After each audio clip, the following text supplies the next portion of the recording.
Hi lads, just thought I'd do a little video of the difference between the Mirka hand sander and the sandpaper. Obviously, as you know, sandpaper shits all this stuff off,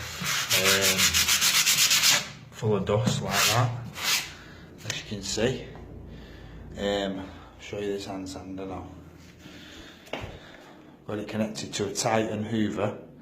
You get that extractor holes with it there. Plug it in one sec.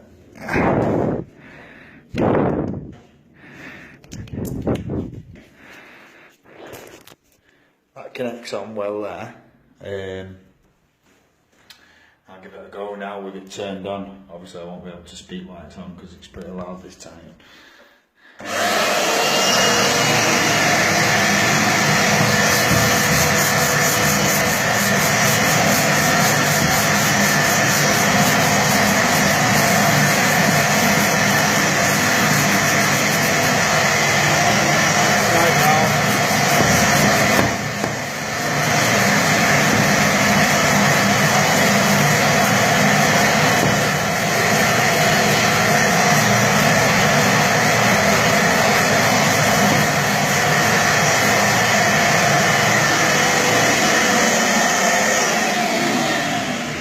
As you can see, a lot less dust than there normally would be. No dust on the floor, well, just from what I flicked off before. The same amount there. Cheers.